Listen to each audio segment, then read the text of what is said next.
Okay, we can get started while folks are tuning in. Good morning, everyone, for today's distinguished webinar series in AI and cybersecurity. Today's distinguished speaker is Dr. Kai-Chen Fu, Assistant Professor, Electrical Engineering and Computer Science from South Dakota State University. The title for today's talk is Social Event Detection and Forecasting with Heterogeneous Spatiotemporal Data. Dr. Fu earned his PhD from Virginia Tech's Discovery Analytics Center in 2021. Dr. Fu's academic pursuits encompass special data mining, machine learning, deep learning, geo-AI, social media analysis, and urban computing. His research projects have been supported by National Science Foundation in South Dakota State. His research projects have included social media mining for urban event detection, deep learning for urban perception, traffic impact analysis in smart cities, and forecasting emerging technology trends. He has served as a program committee member for various conferences, including IGCI, ACM, SEECS Spatial, CM, DM, IEEE Big Data. And Dr. Fu, it's an extreme honor to have you as part of the webinar series at UND. Thank you so much for taking the time this morning with us to share your projects and research. The floor is yours. Okay, yeah, thank you for the introduction, and thank you all for coming. Can I can share the screen, right? Yes, you share can. the screen again, okay.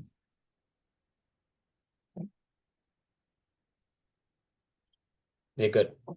Okay, so yeah, thank you all for stopping by and for your time. And my talk today will be focusing on the social event detection and some of my previous projects and the current project, working on this spatiotemporal data with heterogeneous sources. And the major focus will be my major research focus currently is on graph mining and how to apply graph neural networks on real world applications like transportation and social media, and other social events forecasting problems. I'll get the talk started. So I work with ubiquitous sensors of multimedia, and my research rely on that. And I have multiple data sources and directions to focus. And also in today's talk, I will focus on three major parts. First is the social location-based social media post problems, and I have a couple of projects to show. And second is the street view imagery analysis, and the third is the traffic sensor data analysis. And each one, because this is cybersecurity topic, I try to focus a little bit on the security side. First projects I picked that we have a project working on the cyberbullying detection from social media, and how do we identify the cyberbullying activities from online, from social media. And second is the how do we determine, find out the not safe areas based on the street view imagery or the satellite images. Third is about traffic incident analysis, and we want to know the impact of or the the security impacts for some incident happen to the road network. And for each data sources, we have properties of a little bit different properties of the input data. First is if it's a social media data source, we have a large data size, and it's a cross-sourcing data, and it's based on natural language. We're dealing with how to processing the data and how do we extract the hidden features out of the language. That's one focus of this project. Second one is imagery, and it's also all of them are location based, as you can tell. social media people can share their locations with their smartphones and GPS locations, and we know that the locations of the social events. And for the Street View images, because it's we use something called territorial mounted imagery caption. It's not some camera mounted from the airplanes, and from the top to the caption pictures from the top to the to the ground with a bird's view. We have some data that's the sensor or the cameras mounted on the vehicle, and the vehicle can travel through the city area. So, and an urban sensor, all of sensors that are mounted in for example intersections, or we have different types of sensors. For example, loops is something that it's being installed under the pavement in some intersections, and microwave sensors is different type, but all of them, they are location based, and we want to find the needle out of the haystack. Basically, because all of the data sources, they can generate terabytes of data in 1 hour. So how can we find the useful information out of such large data set or data sources? It's going to be a problem. So our goal is to apply wide range of sensor data and develop advanced machine learning algorithms. And we want to infer valuable hidden informations out of this different sources of data. And in general, all of my projects, we want to build some machine learning algorithms that can give us some indications or some inference on crime prediction, event detection, and some incident impact prediction, something like that. And then machine learning algorithms, most of the cases that you will see from today's talk, I will use graph mining or graph neural networks to model such social events out of this sensor data. And before studying the events, we have to get a clear view of how the events are being defined.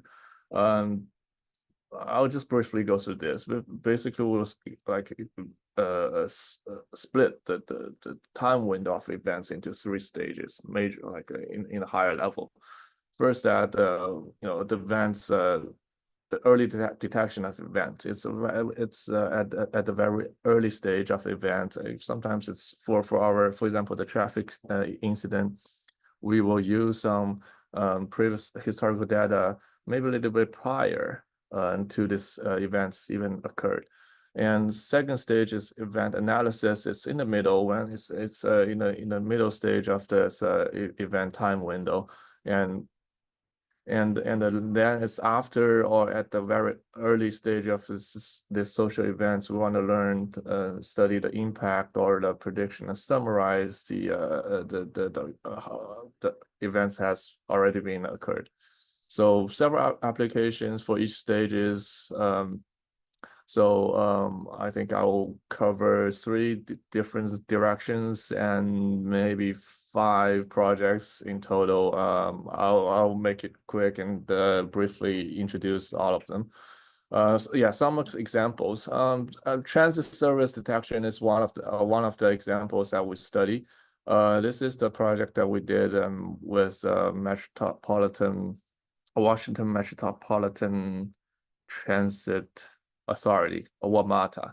Basically, we use social media data to extract or to identify the disruptions of the transit service. For example, the metro station or the metro line, they have some event happen and the train stopped, and people complain on social media, and use some language or some Twitter post with some strong sentiment word or negative sentiment word. We want to detect those events as soon as possible.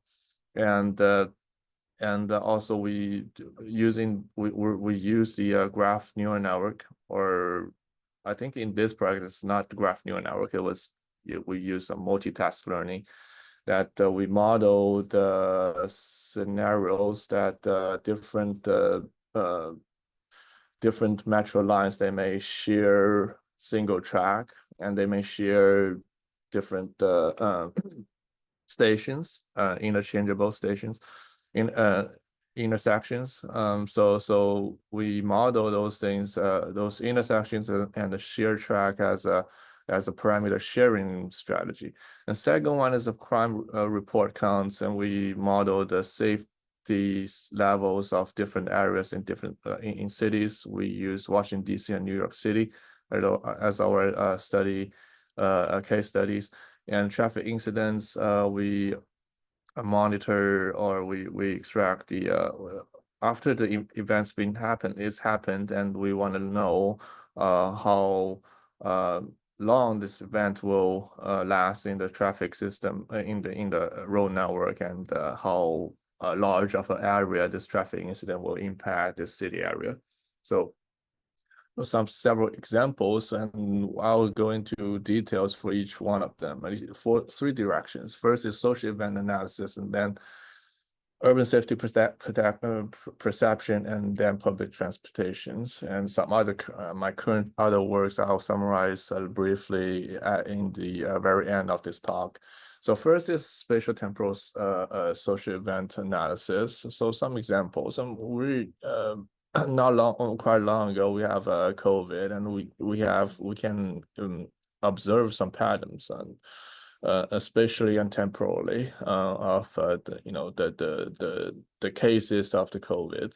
So this is one good example of spatiotemporal social events. Another example is that people will protest, will organize events in some city to protest and that event can be later developed into the civil unrest events. So we used some we had some studies focusing on this South America to detect those civil unrest protests. So in the first direction here, I use the cyberbullying detection as one of the case studies in this talk. So first, to study that event detection or cyberbullying activity detection problem, we first have to formalize the problem. We have to identify what's the input and what's the output of the problem. For here, we use sentiment keywords based feature vector. So it's not really I think this work is being published.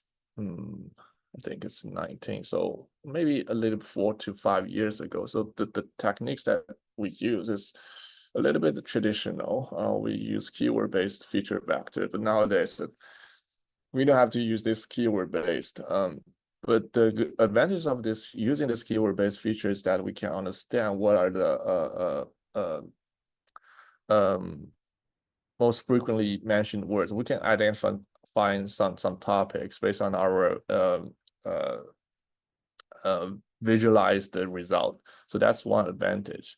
The disadvantage of using this keyword-based method is that we may not handle large amount of social media data quite well. But now I think with the large language model, we can do that easily. But anyway, so this is our keyword-based feature vector. So each element in this vector represent the word frequencies or the number of words mentioned in certain period of time, for example, 1 hour, 2 hours. So we want to know in that period of time whether there's a disruption event happened to the metric service. And the objective is to learn a function of FC with input data X. We want to output a binary output Y for that period of time. And C here means one task. each task represent one metric line, and T here means one time window or time fiction. So we want to give predicted binary output 0 and 1 to determine if there's a disruptive event happened in the metric service. So before that, we have to take care of our data. So we want to identify those cyberbullying related tweets with to start with. We use some bad words basically to start with to quote the data from this Twitter, now X, server. So we use some initial keywords to start from, and we develop something called dynamic query expansion, and we use a modified version of that.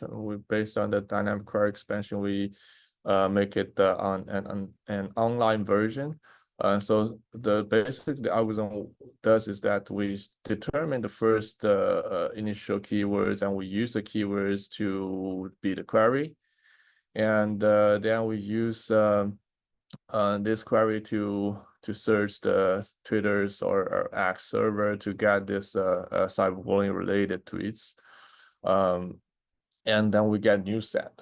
And after getting the new set, we update the C query, initial query, and then we update this. We go this process in iteration. So in this step we check if there's the similarity level between the previous query and the current query, and if the similarity is below certain threshold, we stop it. So in this way we can we can handle the data bias, the bias data issue. For example, if we were looking at the age-related cyberbullying activities compared to other types of cyberbullying activities data set, it can be the number of data points is not as much as other types of data. So this is what we call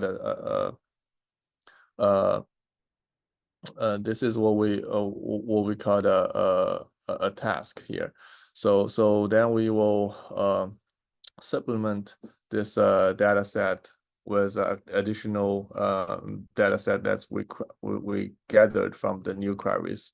So this is an example of this DQE algorithm. We start with some initial queries, and then we find out the new set of tweets, and with the new set of tweets, we find the second iteration queries.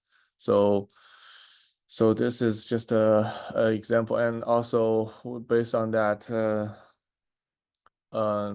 based on the extracted tweets, we can build a graph of tweets connected together. So in here, the connection between two tweets, we use simply the cosine similarity between these any two tweets, and we set up a threshold. And the threshold is represented in here. This is how we construct the adjacency matrix between two tweets.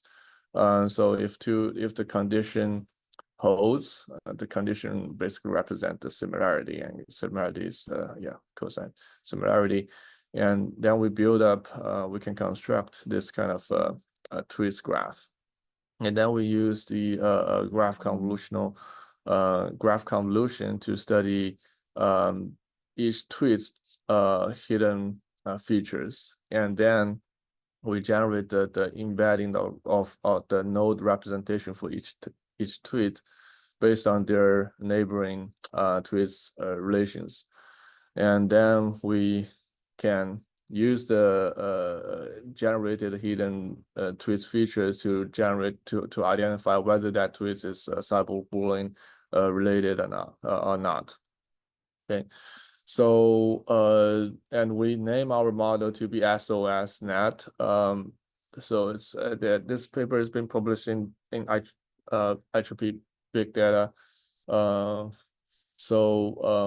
think we have the full name of the SOSNet, but just yeah, the net here means that we're using the graph neural network to model such a twist similarity relations in the cyberbullying mining.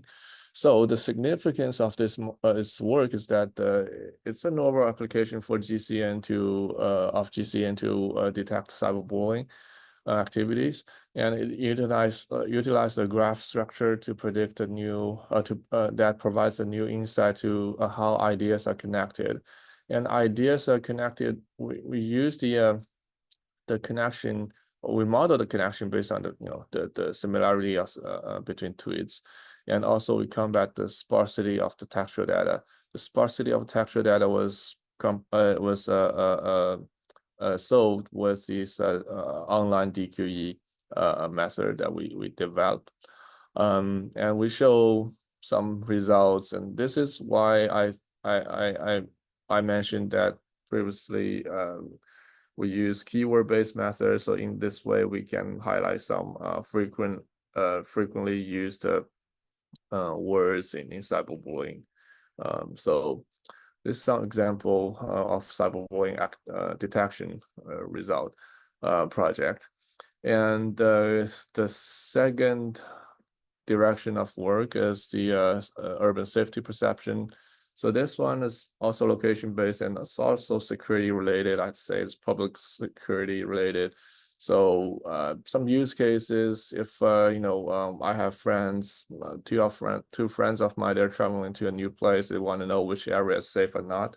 I usually will, if I don't know what advice to give them, I would just ask them to check the historical crime records or crime statistics, or they can look up the crime heat maps over that location. But sometimes if they want more and they're still not satisfied with my suggestion, I will just recommend them to go to the Google map and drag the the little orange man on the Google map to see what the areas actually look like. So if you see some pretty nasty or dirty neighborhood, organized neighborhood like this, you don't want to book your hotel in that location, something like that. So this is we have some sociology background, like a kind of support for this idea. It's something called broken window theory. So because we build on this idea based on the fact that the physical appearance of certain location can somehow reflect the safety level of some that place.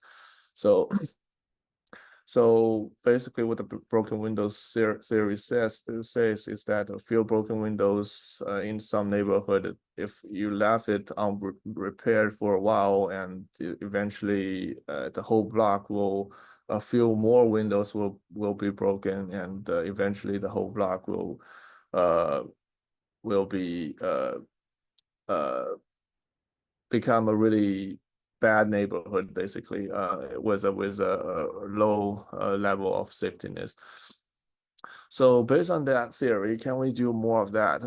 Can we extract hidden features from physical appearance of street view and automatically indicate the possible threats? Previously, we can use the handcrafted features.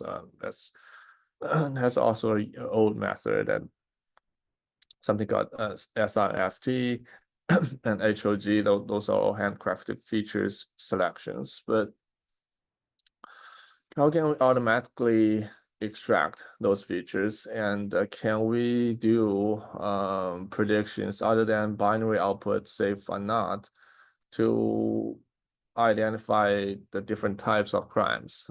So for example, if you're in a if this Danny is my friend, so he want to go to a new place. He will, in different type of transportation, make changes watch list of crime. So if we decide to rent a car, then certain types of crimes, for example, theft from vehicle, should be of higher importance of him. If he decide to walk through the downtown, different like robbery and assault should be in his watch list a little bit higher with a higher priority. So with that said, we have to define our problem. We have two images. I1 and I2 represent two directions perpendicular to the direction of the street. And we develop a image extraction algorithm based on that. And then we want to learn a function f with these two image input to give us a probability or the crime type of that location, and the output is the probability value of the crime type. So the features is initial features of the image pixels, and we use some graph convolutional, of course. Also we use the graph convolutional neural networks to model the location similarities between locations. So this is first this network on the top is just a typical convolutional layers for the image. We extract the visual hidden visual features for the street view for two directions, direction 1, direction 2, and we get these hidden features. And based on the location of each historical crime locations, we build this connections between we represent the location of the crimes and to be the node in the graph, and then we model the location similarities based on the graph GCN model. And then we generate the node representation again and use a fully connected layer to be our classification output layers. So this is the model algorithm that I mentioned, that how can we extract the or retrieve the street view images with a camera angle that perpendicular to the street directions. So this is a new data set that we generated directly. So for all existing data set, for example, UC University of Central Florida, they have this data set extracted from Google, but they're all like north, east, south, and west. So they're all 90 degrees, but our algorithm, we can consider the directions of the street and then calculate the camera angles for these two both directions. If you're driving along the street, it's left and right. It can better represent the physical appearance of the street view. A lot of times, if your camera is facing north and the road is also facing north, and a lot, like I'd say 80% of the image is representing the pavement. There's nothing shown for the street view. So a lot of times, if you're driving on such road, it's hard for you to tell if you're in a business area or if you're in a residential area, or it's hard for you to tell that. But with this kind of algorithm, we can do that simply, and we use some API. The data source is called the Cyclomedia. So they have this data source available and API available for us to do that. So these are some results. We did the extensive experiment based on our study, and in our previous study, we used the radius. For example, this is the street view. Sorry, the image is a little bit smaller, but this is the center of the street view point, and we use this point as a central point and draw a circle with certain radius, and the radius is a parameter that we can change, and we want to study the scale of the radius. We want to know what's the best radius level or radius number that can represent this safety level of this location. So within this circle, we calculate how many counts of different types of crimes. For example, robbery can be here, vehicle theft can be here, and theft can be here. So we can build a rank based on this kind of radius, and we study with a different radius level, we can know what are the best predictive result for the crime type in that given location. And some practical use of this kind of work is that we can learn the perception distance of a location, and we can provide the level of guidance for travel guidance for the user, and learn environment from the image, and for example, the land use in the future. So the last one, I think it's we have 3 works all combining this public transportation work, but all of them are focusing on prediction, the duration of, not prediction, the duration, just predicting the impact of incident of the traffic incidents. So the motivation of this type of work is that we want to do the early detection of non-recurring congestion happened on the road networks. We want to estimate the duration of incidents of this follow-on problems due to social and economic loss. So also, yeah, 2 use cases as a user, from the user point of view, if an incident happened on the interstate system or the road network, we want to know, and if there's an accident happen on some interstate, and will this interstate affect me in 1 hour? So should I, if I'm planning to travel from school to home, and there's incident in between, should I take a detour after maybe an hour, something like that? And for the like transportation engineer, they want to know is that there's an accident happened on some interstate locations, and how much resources should they distribute to resolve this, and are there what are the critical time points to predict how long the incident will last.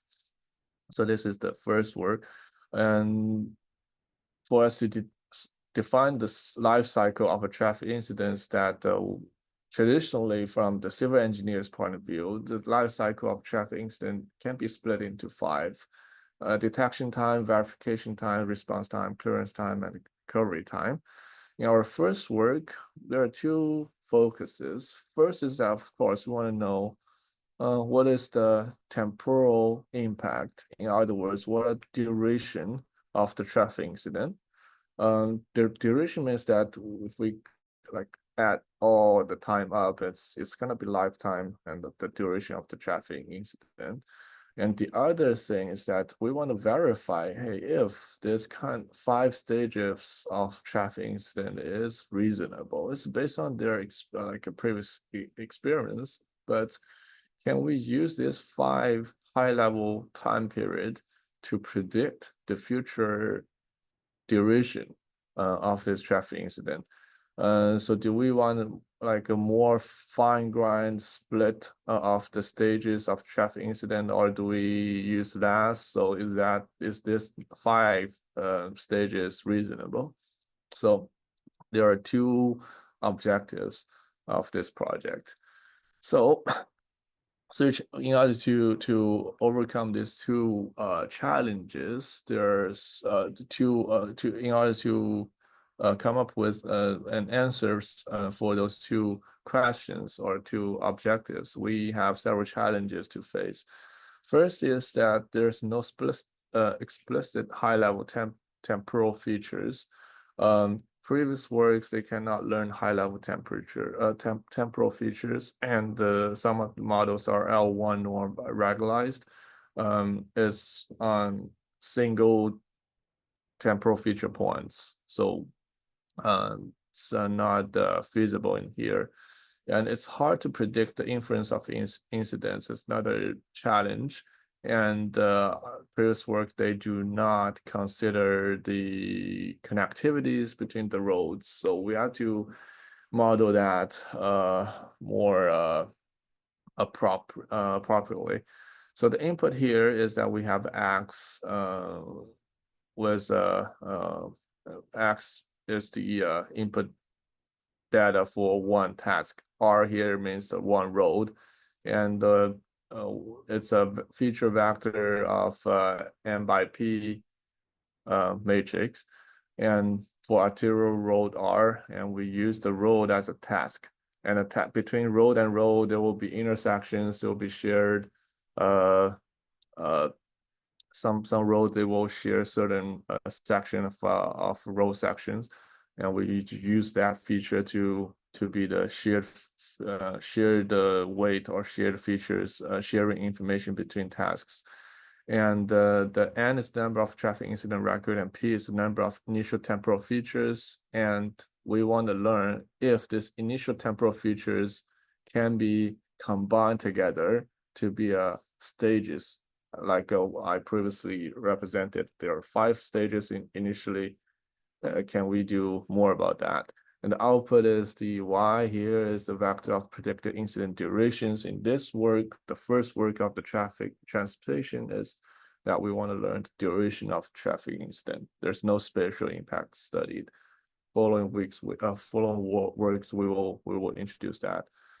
So then we introduce or we develop something called Titan model. It's a multitask learning framework with 2 constraints.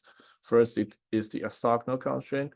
Orthogonal constraint here is targeting on solving the second objective that I previously mentioned. I want to, this is are the initial temporal features that we have. We want to group the temporal features together.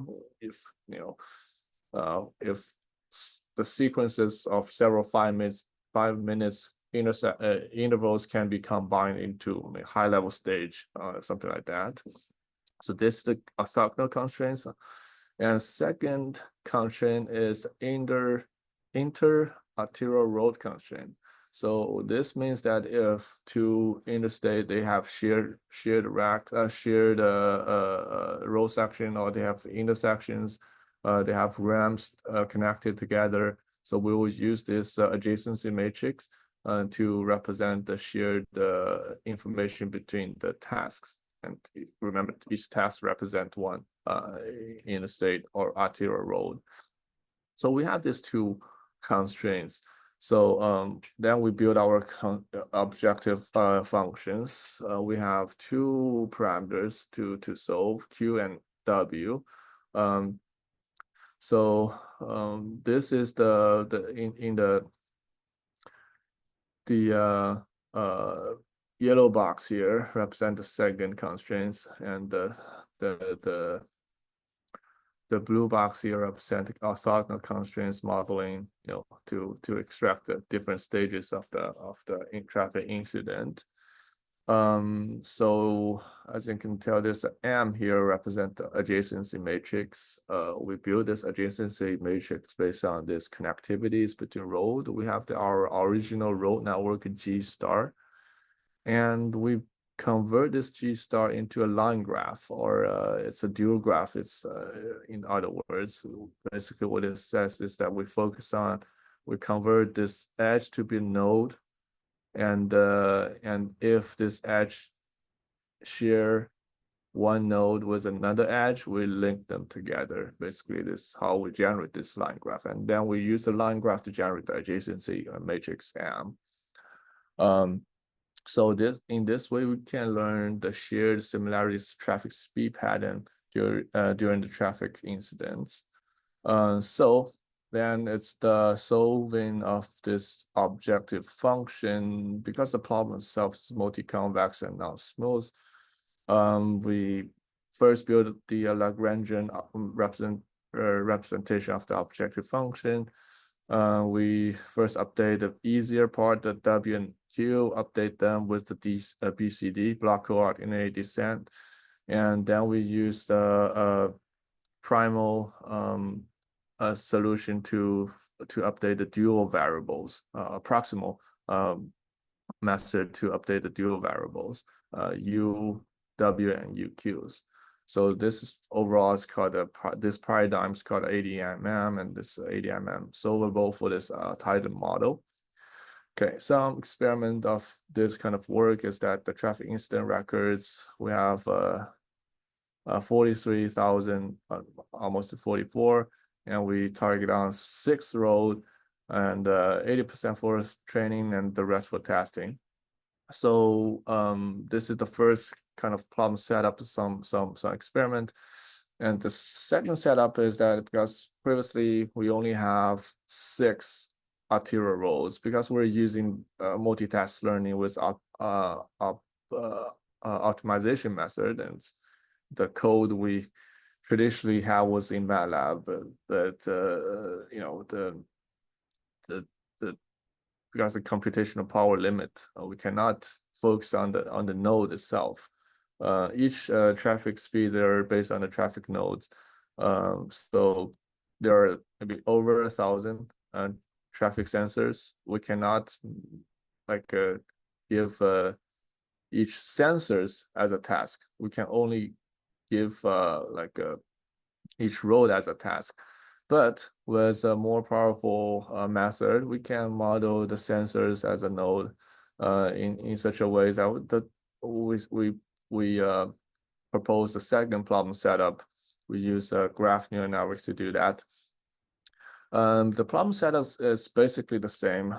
We extract a little bit overhead of the instant reported. This is time point of instant report, and we use P time step like forward and Q time step backward to be the representation of the time traffic incident. So the model is still the same. We want to build a model that give us a Y value that's representing the traffic incident durations. So with the graph neural network model build, we build a 2-level graph neural networks, heterogeneous, hierarchical graph neural network. So first level is the sensor level, and second is the road level. Sensor level is that we line these sensors along the road, and we build connections between the sensors. And second level is represented here. We still, based on the roads intersections, build logical connections between the roads. The color scheme represent different road in here.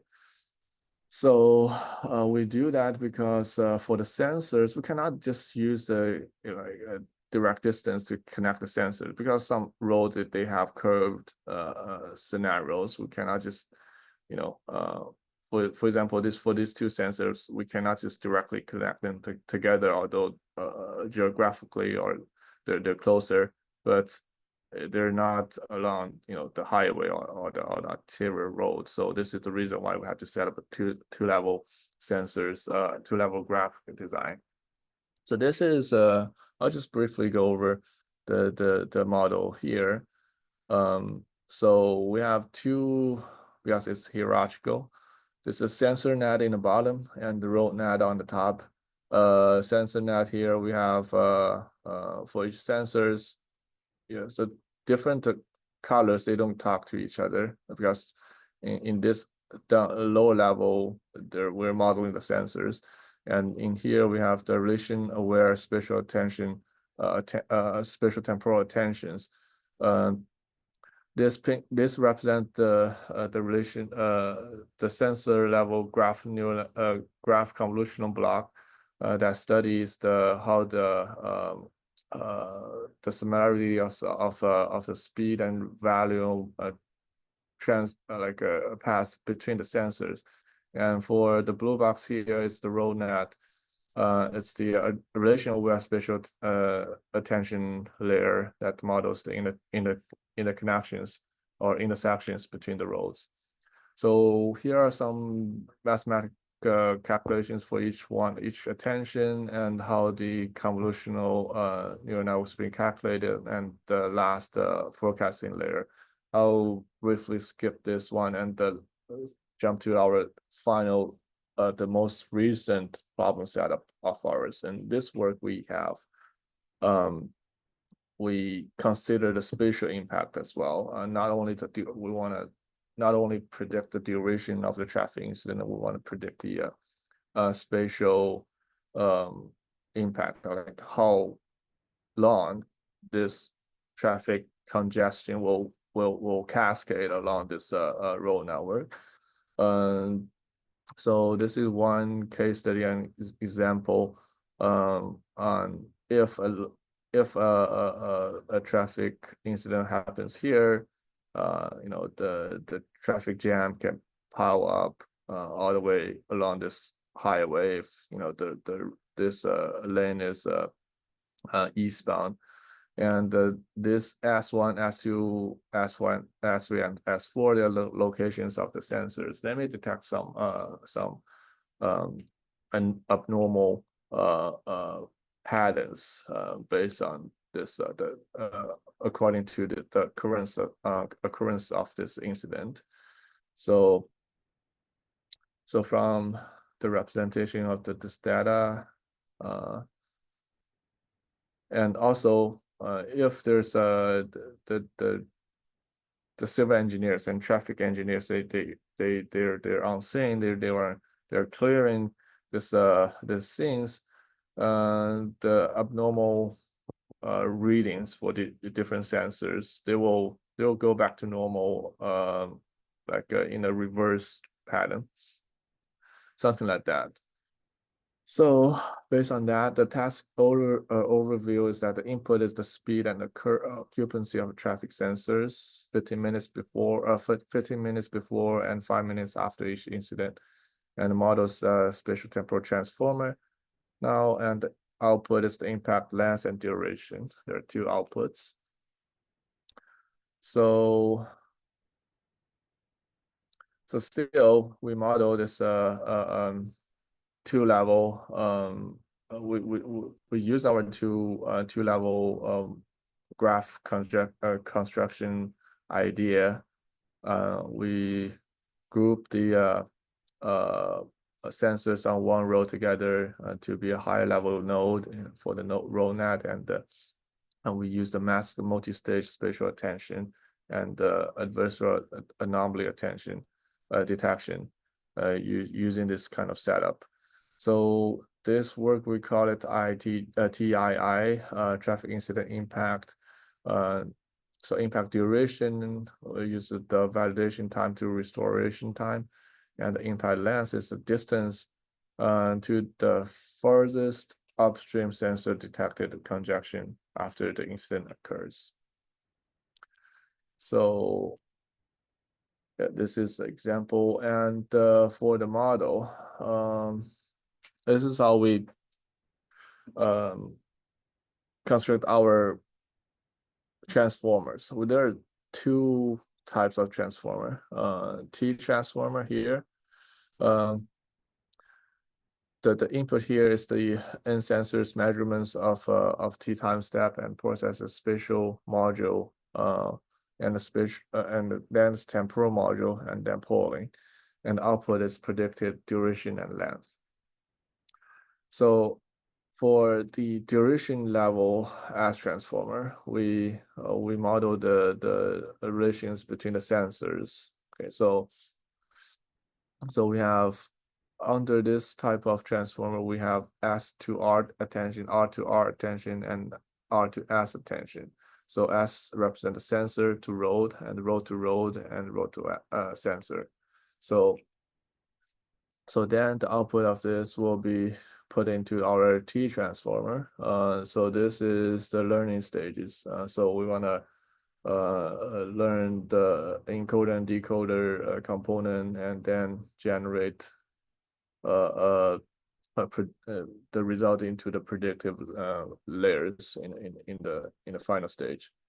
So I think I'll just briefly skip this model design here. So this attention is maxed by the sensor road and road connectivities. So we not only model the relationships between the sensors for the lower level, but also the sensors can talk to the road level graph as well. So this is a detailed calculation of the T transformer here.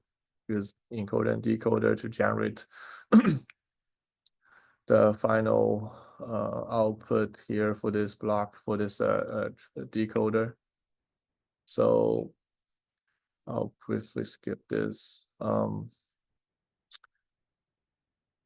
So this is the ground truth and estimation. This is some example of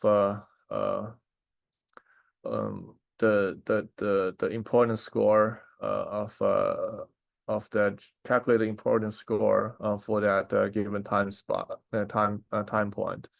So for the last work, the traffic incident records, we get data from the readers and the traffic sensor record from Caltrans, and the road network share files from for California. We use the PAMs 04, 08, and 10. And some other works of mine. Currently, I'm focusing on the physics informed machine learning method to the traffic analysis projects, because currently I'm in the state of South Dakota, maybe same situation in North Dakota as well. We have really scattered sensors mounted on the highway, and the data that we have is relatively less compared to other more populated states. So how can we find a balance between the small data and the big data? And for the big data, it's pretty intuitive. It's what everybody's doing now. So it's pure data driven. So we use the large amount of data input and just no physics laws in it. We based on the historical record, we make our predictions. For the small data, it's more like the study of the civil engineers in transportation, or more for physics studies. Then they directly work with the PDEs and ODEs to model the scenario, but we want to find something in between. So we have some data, but with small data only, we cannot achieve good amount of good level of prediction. But can we also consider a little bit more from the physics side in our transportation point of view? Can we make use of some of the PDEs, the partial derivative equations, that's been proved to be useful in traffic congestion prediction, and combine them together to achieve certain level. And it's a good application scenario for the underpopulated states like South Dakota and North Dakota. I think this is the direction to go for us. And we have some initial works that published in AAAI 2023, and we use, although this work is not focusing on the transportation, we use the simplest Burgers equation, and now we're focusing on some other equations like KDV, and I'm also in collaboration with the mechanics Department of Mechanics. They're interested in some for example, Navier-Stokes and other Cahn-Hilliard equations. Some other works of mine, some interesting work, some side projects. We used graph neural networks to study the logographical language learning. So we just use generating the stroke points for the Chinese language or for other logographical language. To study the different kind of embeddings other than image or other than the context. I think it's a really interesting work, and this is the cyberbullying detection work of mine that I've already went through. So yeah, I think this is pretty much everything I had to show today.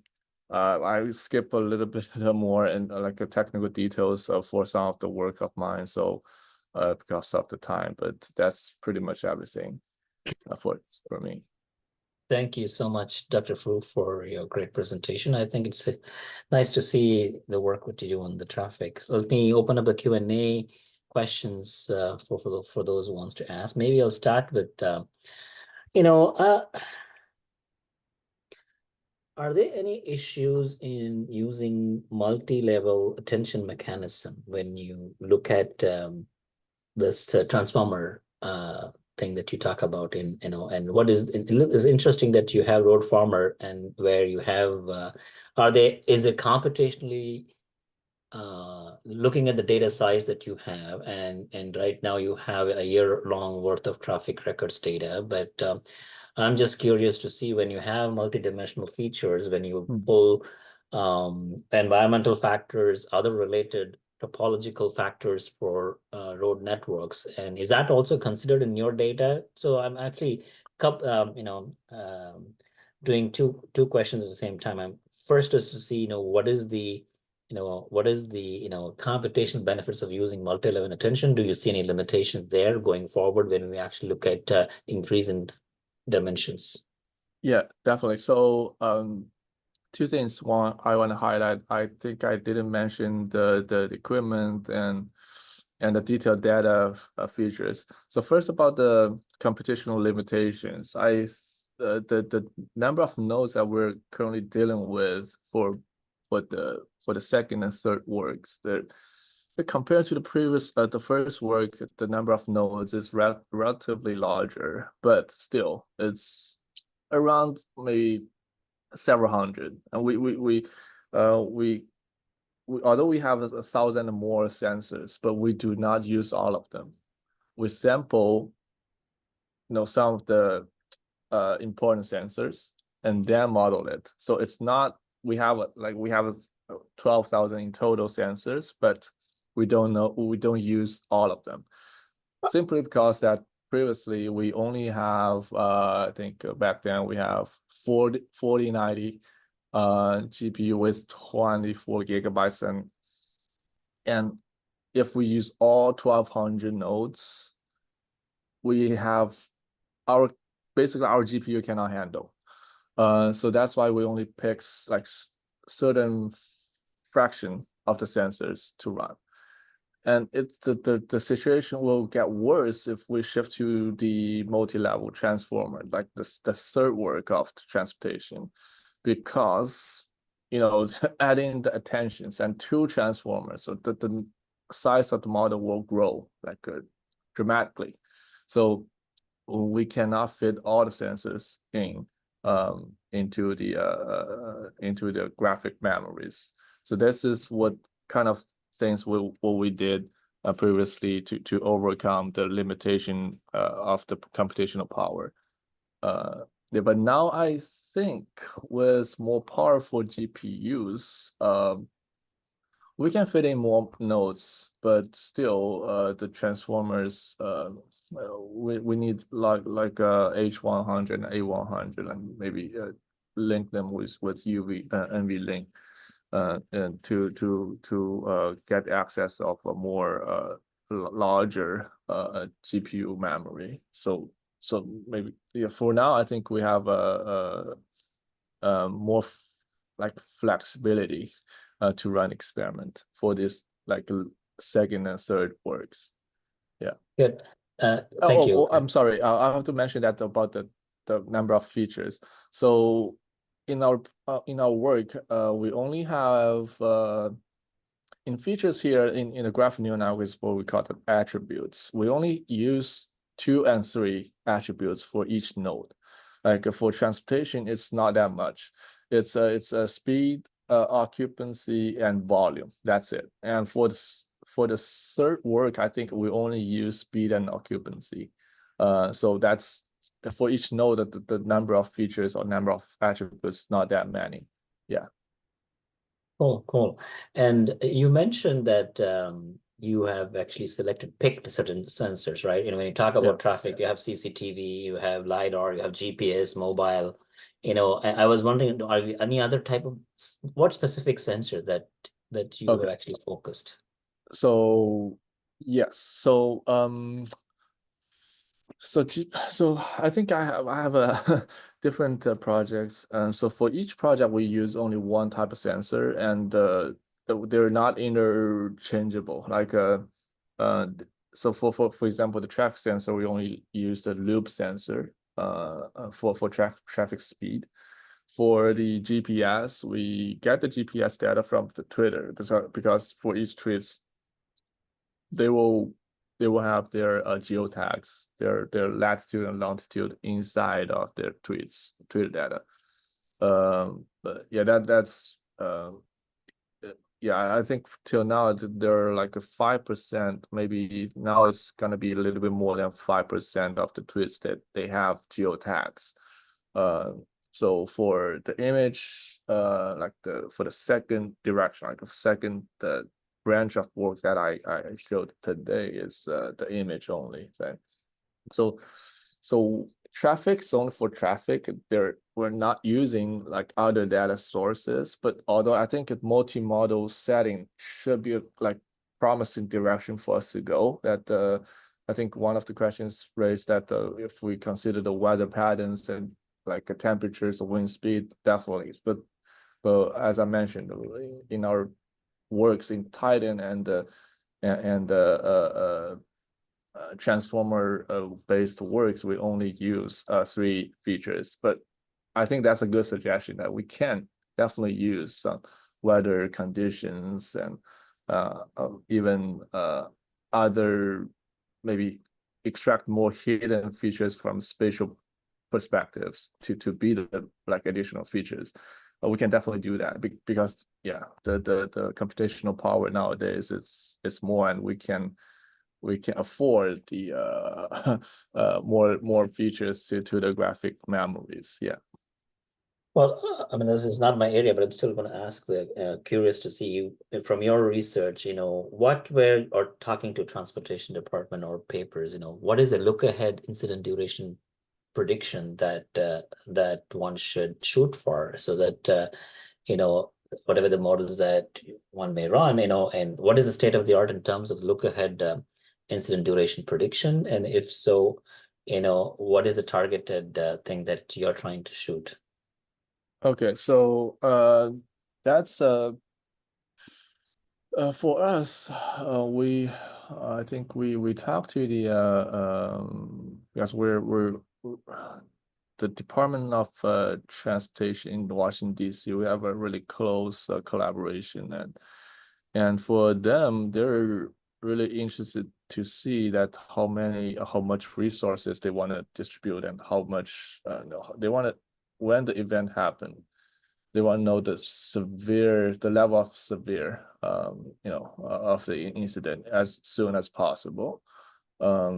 So that's for the traffic like engineer. And for the user point of view, I don't have like a solid survey, but based on my own using experience with the Google Maps and Google Navigation, for the users, they may want to know like how long this incident will last. For example, I was in Washington D.C. and there's like a really bad winter storm happened maybe 6 or 5 years ago, and this traffic jam for the whole traffic road network lasts for 5 hours overnight, or maybe even longer. So the other like the next morning I wake up and to see the Google map is still all red and brown. So we want to know such incident, how long will it happen, and before I go, should I take a detour or something like that? It's also a good use case for the navigation service providers.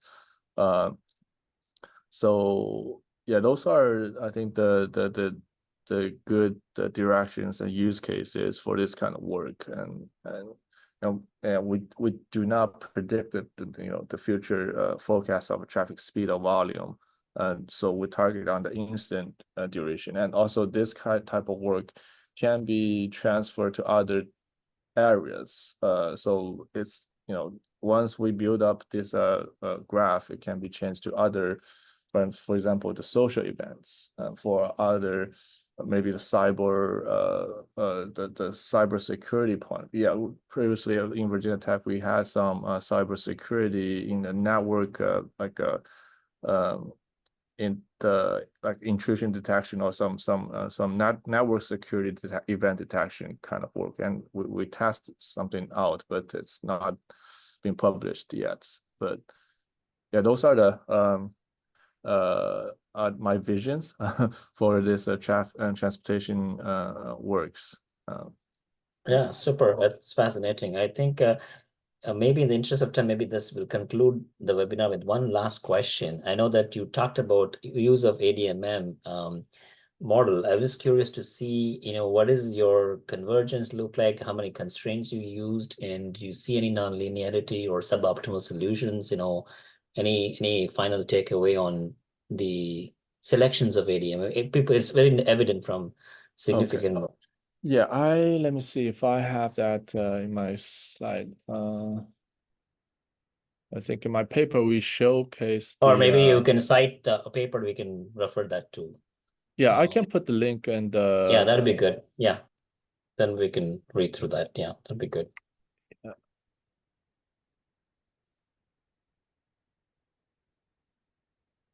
It's fascinating. I think if you can provide a citation via email or something, then we can just put it on the link when we publish your webinar. yeah, sure. I'm fine because it's a conference. I find it from my paper list real quick. Okay, so chat. Yeah, this is the paper about our Titan work. I'll Super. put it Okay. in the Thank you. Thank you. I think appreciate your time this morning. You should visit UND sometime, so we should chat and yeah. yeah, I think it's fun and very fascinating research what you're doing. And congratulations all your NSF, CRI, and other awards that I see. Oh, thank you, thank you. Yeah, they're all graph related and exciting. I'm kind of yeah, in a yeah, they're all really exciting projects and related to graph. And thank you all for being here and for inviting me. It's a good opportunity for me as And well you to will publish receive my. you will receive a nice UND plaque from our dean and our center. So thank you for your time this morning. We'll be in touch. Okay, sure. Yeah, thank you. Yeah. Take care. Bye.